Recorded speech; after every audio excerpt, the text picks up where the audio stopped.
Assalamualaikum warahmatullahi wabarakatuh. Di video kali ini saya akan membahas tentang toharoh. Apakah kalian tahu apa itu toharoh? Secara bahasa, kata toharoh merupakan bentuk masdar dari kata tohuro yutohiru tuhuron, yang berarti suci atau bersih. Sementara menurut syara, toharoh ialah mengangkat atau menghilangkan penghalang yang timbul dari hadas atau najis. Toharoh menurut bahasa berarti bersuci. Menurut syara atau istilah adalah membersihkan diri, pakaian, tempat, dan benda-benda lain dari najis dan hadas, menurut cara-cara yang ditentukan oleh syariat Islam. Toharoh atau bersuci adalah syarat wajib yang harus dipenuhi dan dilakukan dalam beberapa macam ibadah. Selanjutnya, hukum toharoh. Hukum toharoh itu sendiri wajib dan telah disampaikan oleh Allah melalui firman-Nya di dalam Al-Quran surah Al-Ma'idah ayat 6 yang berbunyi, A'udzu billahi minasyaitonir rajim. Bismillahirrahmanirrahim. Ya ayyuhalladzina amanu idza qumtum ilas sholati fa'aghsilu wujuhakum wa aydiyakum ilal marafiqi wamsahu biru'usikum wa arjulakum ilal ka'bayn wa in kuntum junuban fattahharu, yang artinya, wahai orang-orang yang beriman, apabila kamu hendak melaksanakan sholat, maka basuhlah wajahmu dan tanganmu sampai ke siku, dan sapulah kepalamu, dan basuh kedua kakimu sampai kedua mata kaki. Jika kamu junub, maka mandilah. Quran surah Al-Ma'idah ayat 6. Yang selanjutnya yaitu macam-macam toharoh. Toharoh dari hadas terdiri dari dua macam. Yang pertama itu toharoh dari hadas kecil. Hadas kecil di sini adalah segala sesuatu atau peristiwa yang menyebabkan kita harus bersuci dengan berwudu atau bertayamum, atau lebih singkatnya, perkara yang mengharuskan kita untuk berwudu atau bertayamum. Yang kedua yaitu toharoh dari hadas besar. Hadas besar di sini adalah segala sesuatu atau kondisi yang menyebabkan seseorang harus bersuci dengan mandi wajib, atau lebih singkatnya, perkara yang mewajibkan kita mandi. Contoh hadas kecil.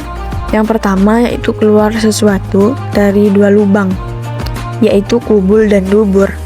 Contohnya, buang air kecil, buang air besar, buang angin, dan lain sebagainya.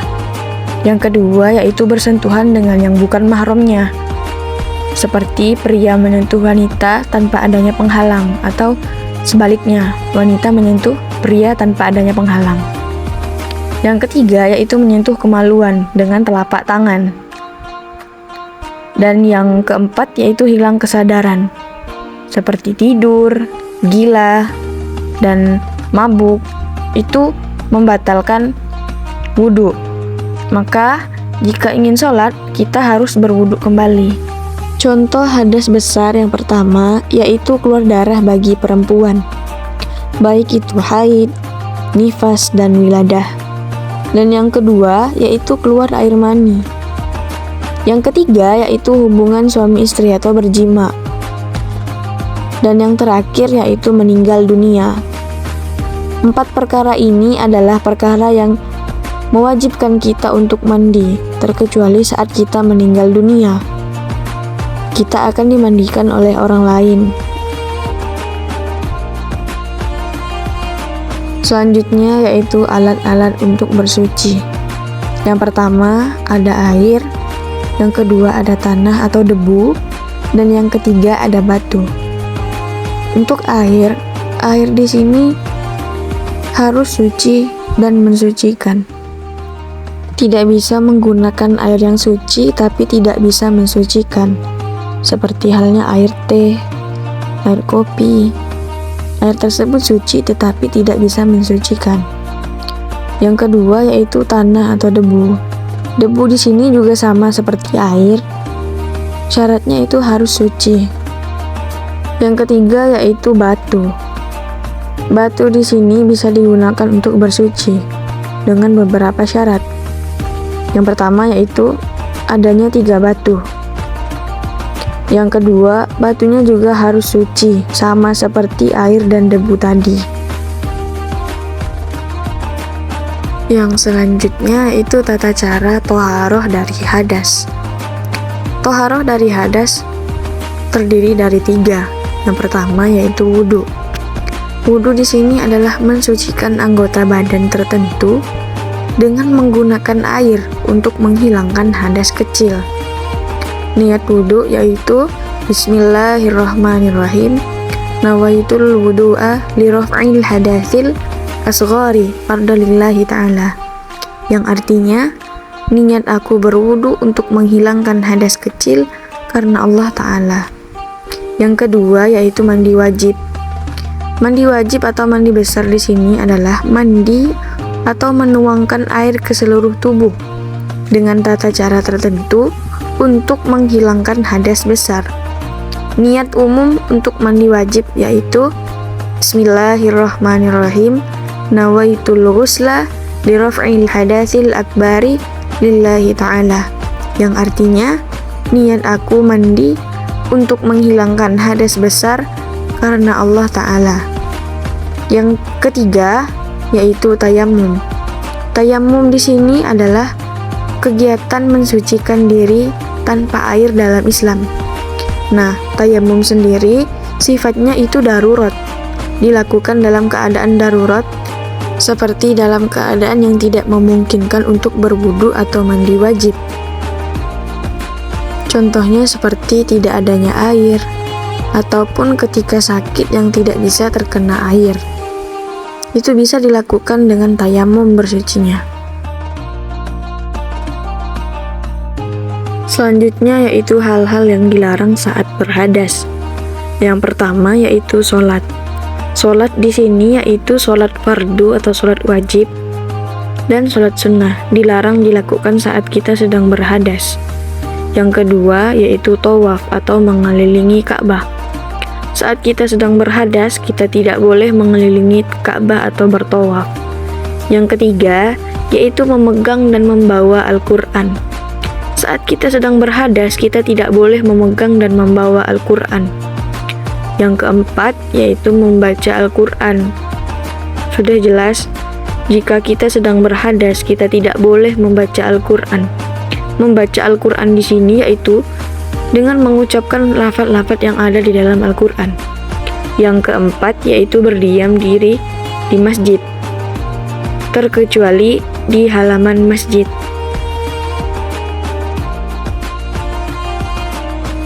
Selanjutnya yaitu hikmah toharoh. Yang pertama yaitu orang yang hidup bersih akan terhindar dari segala macam penyakit, karena kebanyakan sumber penyakit berasal dari kuman dan kotoran. Yang kedua yaitu Rasulullah Shallallahu Alaihi Wasallam bersabda bahwa orang yang selalu menjaga wudhu akan bersinar wajahnya kelak saat dibangkitkan dari kubur. Yang ketiga, dapat dijadikan sarana untuk lebih mendekatkan diri kepada Allah Subhanahu wa Ta'ala. Yang keempat yaitu Rasulullah Shallallahu Alaihi Wasallam menegaskan bahwa kebersihan itu sebagian dari iman, dan ada ungkapan bijak yang mengatakan kebersihan pangkal iman. Yang kelima yaitu kebersihan akan membuat kita menjalani hidup lebih nyaman. Jadi kita harus hidup bersih agar hidup kita menjadi lebih nyaman, dan kita juga lebih khusyuk dalam beribadah kepada Allah Subhanahu wa Ta'ala.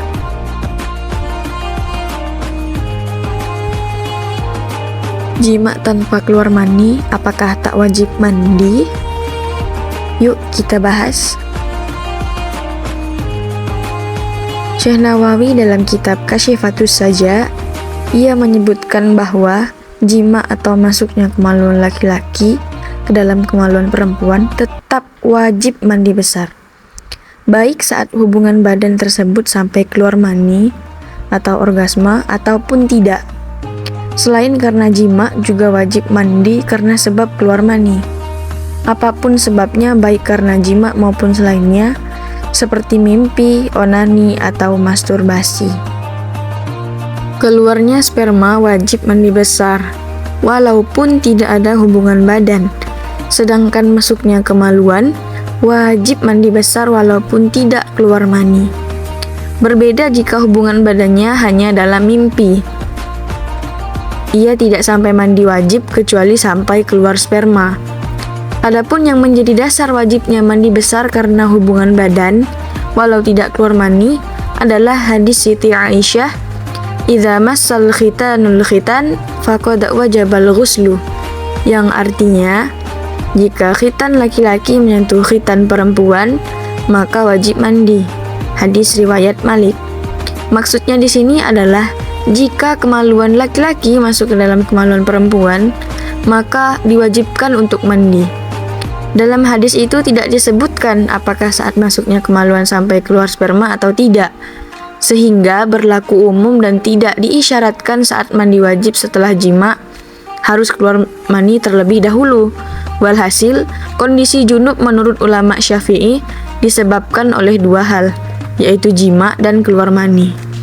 Sekian penjelasan dari materi Toharoh dari hadas. Billahi taufiq wal hidayah. Wassalamualaikum warahmatullahi wabarakatuh.